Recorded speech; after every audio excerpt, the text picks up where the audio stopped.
ലഹരി ഉപയോഗത്തിനെതിരെ പോലീസിൽ പരാതി നൽകിയ വൈരാഗ്യത്തിന് യുവാവിന്റെ വീട്ടിൽ കയറി അതിക്രമം കാണിക്കുകയും കത്തിവീശി ഭീകരാന്തരീക്ഷം സൃഷ്ടിക്കുകയും ചെയ്ത സംഘത്തെ 48 മണിക്കൂറിനകം പൊക്കി തിരൂരങ്ങാടി പോലീസ്. പള്ളിപ്പടി സ്വദേശി പൂച്ചേങ്ങൽ കുന്നത്ത് അമീൻ, മമ്പുറം സ്വദേശി കോയിക്കൻ വീട്ടിൽ ഹമീദ്, ആസാദ് നഗർ സ്വദേശി അരിക്കാട് വീട്ടിൽ മുഹമ്മദ് അലി, ആസാദ് നഗർ സ്വദേശി മറ്റത്ത് വീട്ടിൽ അബ്ദുൽ അസീസ് എന്നിവരെയാണ് തിരൂരങ്ങാടി പോലീസ് അറസ്റ്റ് ചെയ്തത്. 22-ന് വൈകിട്ട് പന്താരങ്ങാടി പള്ളിപ്പടിയിൽ താമസിക്കുന്ന പാണഞ്ചേരി അസീം ആസിഫിന്റെ വീട്ടിലെത്തിയായിരുന്നു സംഘത്തിന്റെ പരാക്രമം. വീട്ടിൽ അതിക്രമിച്ചു കയറി ആക്രമിക്കുകയും കത്തിവീശി ഭീകരാന്തരീക്ഷം സൃഷ്ടിക്കുകയും ചെയ്ത സംഘം കൊല്ലുമെന്ന് ഭീഷണിപ്പെടുത്തുകയും വീടിന്റെ ജനൽ ചില്ലുകൾ ഉൾപ്പെടെ തകർക്കുകയും ചെയ്തിരുന്നു. ലഹരിയിടപാട് സംബന്ധിച്ച് അസീം ആസിഫും കൂട്ടുകാരും പോലീസിൽ പരാതിപ്പെട്ടതിനെ തുടർന്ന് അറസ്റ്റിലായ അമീനിന്റെ സുഹൃത്തുക്കളെ പോലീസ് ചോദ്യം ചെയ്തിരുന്നു.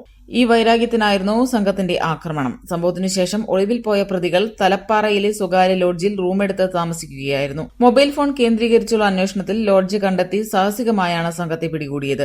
Akbar academy of airline studies opposite town hall Tirur. 48 മണിക്കൂറിനകം പ്രതികളെ പിടികൂടിയത് പോലീസിന്റെ നേട്ടമായി. തിരൂരങ്ങാടി സിഐ പ്രദീപ് കുമാറിന്റെ നേതൃത്വത്തിൽ sub inspector K Biju, senior civil police ഓഫീസർമാരായ മുരളി, UK ഷൈജു, രാഗേഷ് ലക്ഷ്മണൻ, ഷജിൻ ഗോപിനാഥ്, താനൂർ ഡിവൈഎസ്പിയുടെ സ്ക്വാഡ് അംഗങ്ങളായ സിവിൽ പോലീസ് ഓഫീസർമാരായ MM ബിജോയ്, ജിതിൻ എന്നിവർ അടങ്ങുന്ന പ്രത്യേക അന്വേഷണ സംഘമാണ് പ്രതികളെ പിടികൂടിയത്.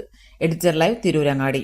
ഇന്ത്യയിലും വിദേശത്തും airline, airport, cargo, logistics, travel agency എന്നീ മേഖലകളിൽ ഉയർന്ന ജോലി സാധ്യതയുള്ള അന്താരാഷ്ട്ര നിലവാരമുള്ള കോഴ്സുകൾക്ക് world wide top 10 institute premier circle member Akbar academy of airline studies opposite town hall Tirur. കൂടുതൽ വിവരങ്ങൾക്ക് വിളിക്കുക 9388221922. ട്രാവൽ ആൻഡ് ടൂറിസം ഏവിയേഷൻ രംഗത്ത് ഉയർന്ന ജോലി സാധ്യതയുള്ള 3-year ഡിഗ്രി കോഴ്സുകൾ നൽകുന്ന മലബാറിലെ ആദ്യത്തെ എയർലൈൻ ഡിഗ്രി ക്യാമ്പസായ അക്ബർ കോളേജിൽ വിവിധ കോഴ്സുകളിലേക്ക് അഡ്മിഷൻ ആരംഭിച്ചിരിക്കുന്നു.